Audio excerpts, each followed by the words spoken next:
음, 세입자의 입장에선 정말 하늘이 무너지는 소식일 수 있을 것 같아요. 아니, 멀쩡히 살고 있던 집주인이 갑자기 파산을 하고 또 법원에서 면책까지 받았다는데 그러면 내 보증금은 어떻게 되는 걸까? 이런 걱정 당연히 들죠. 특히나 그 우선 변제권, 그러니까 혹시 집이 잘못돼서 넘어가더라도 다른 빚보다 먼저 내 보증금을 받을 수 있는 그 권리요? 그 권리까지 딱 확보해 뒀는데도 이게 다 소용 없어지는 건지. 좀 복잡해 보이지만 정말 중요한 문제입니다. 자, 오늘 저희가 바로 이 질문에 답을 줄 수 있는 대법원 판결 2022-47378 판결을 가져왔습니다.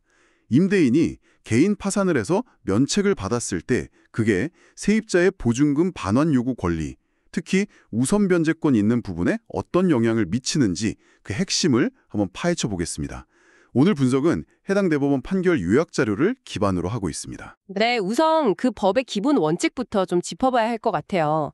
채무자 회생 및 파산에 관한 법률, 줄여서 보통 채무자 회생법이라고 하죠.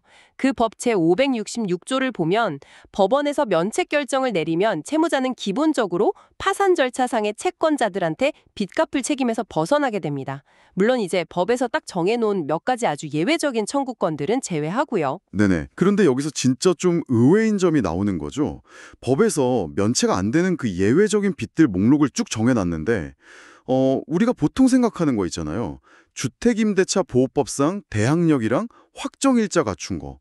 그러니까 우선 변제권이 딱 있는 그 보증금 반환채권. 이게 그 예외 목록에 없다는 거잖아요. 와, 저는 사실 당연히 보호될 거라고 생각했거든요. 우선 변제권인데. 근데 아니었네요. 맞습니다. 그래서 대법원의 결론은 아주 명확하게 나왔어요. 임대인이 면책을 받았다. 그러면 그 효력은 우선 변제권이 인정되는 부분을 포함해서 임대차 보증금 반환 채권 그 전부에 미친다는 겁니다. 다시 말하면 세입자는 면책받은 임대인 개인한테 직접 내 보증금 돌려주세요 라고 요구할 법적인 권리가 사라진다는 뜻이에요. 네. 잠깐만요. 그럼 그 1심이랑 2심에서는 판단이 달랐던 거 아니었나요? 제가 알기로는 하급심에서는 그래도 우선 변제권이 있는 부분만큼은 면책 대상에서 빠진다 이렇게 봤던 것 같은데요. 뭐랄까 임대인이 일부러 채권자 목록에서 그 부분을 빼먹은 것처럼 그렇게 취급하려 했던 거 아닌가 싶은데 대법원은 이걸 왜 다르게 본 거죠? 네, 바로 그 지점이 이번 대법원 판결의 핵심이라고 할 수 있습니다. 하급심에서는 말씀하신 것처럼 우선 변제권 부분을 마치 그 법 제566조 단서 제7호에 나오는 악의로 채권자 목록에 기재하지 않은 청구권처럼 보려는 경향이 좀 있었어요. 하지만 대법원은 그렇게 보지 않았습니다. 임대인이 파산 신청할 때 제출하는 채권자 목록에 임차인의 보증금 반환 채권 전액을 제대로 다 기재했다면 설령 그중에 일부에 우선 변제권이 붙어 있더라도 이걸 악의로 누락했다 이렇게 볼 수는 없다는 거죠. 그러니까 면책의 효력은 보증금 채권 전체에 미치는 게 맞다 이렇게 판단한 겁니다. 아, 그러니까 목록에 정직하게 다 적어냈다면 설령 그 채권의 성격이 좀 특별해서 우선 변제권에 붙어있다 하더라도 일단은 면책 범위 안에 들어가는 거다. 이 말씀이시군요. 와, 그럼 세입자는 진짜 아무런 보호도 못 받게 되는 건가요?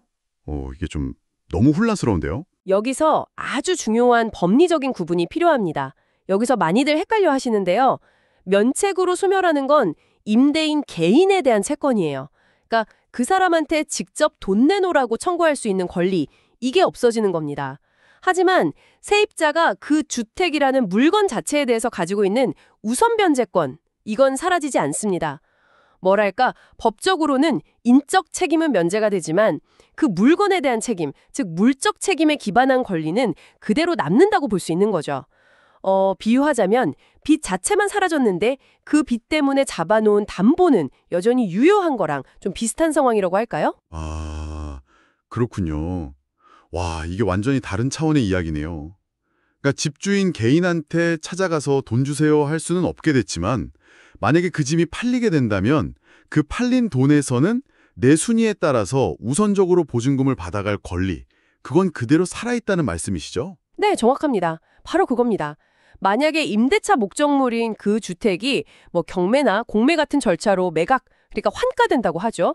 그렇게 되면 임차인은 그 매각 대금에서 자신의 우선 변제권 순위에 따라서 다른 채권자들보다 먼저 보증금을 배당받을 권리, 이걸 행사할 수 있는 거예요. 임대인 개인의 다른 재산이라든지 월급이라든지 이런 거에 대해서는 청구할 수 없게 되지만 딱 그 임차주택에 대한 권리는 보존된다는 거죠.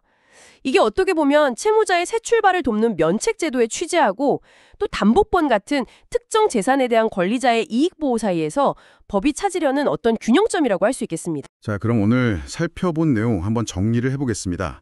핵심은 이거네요. 집주인이 개인 파산을 통해서 면책을 받으면 세입자가 우선 변제권을 가진 보증금이라고 하더라도 그 보증금을 돌려받아야 할 채무 자체는 면책 대상에 포함된다는 것. 이게 대법원의 입장이라는 거죠. 물론 단서가 있었죠. 집주인이 파산 신청할 때 세입자의 보증금 채권을 채권자 목록에 제대로 다 기재했다는 전제 하에서 말입니다. 네, 맞습니다. 하지만 여기서 절대 잊지 말아야 할 점은 아까도 강조했지만 임대인 개인에게 직접 청구할 권리는 사라지지만 해당 주택이 매각될 경우에 그 대금에서 우선적으로 변제받을 권리, 즉 우선 변제권 자체는 여전히 유효하다는 사실입니다. 권리가 완전히 소멸하는 게 아니라는 점을 꼭 기억하시는 게 중요합니다. 네, 만약 지금 듣고 계신 당신이 임차인이거나 혹은 임대인의 입장에 계시다면 이렇게 파산이라는 좀 특수한 상황에서 개인에 대한 채무 면제하고 또 특정 자산, 그러니까 여기서는 부동산이죠. 그 부동산에 묶여있는 권리가 어떻게 좀 다르게 작동하는지 이해하는 것이 정말 중요하겠습니다. 개인의 책임과 물건에 대한 권리는 별개로 취급될 수 있다는 점, 이걸 꼭 기억해야겠네요. 네, 그리고 여기서 마지막으로 이런 질문을 한번 던져볼 수 있을 것 같아요. 만약에요, 그 주택 매각 대금이 보증금 전액을 다 돌려주기에는 턱없이 부족하다면 어떻게 될까요?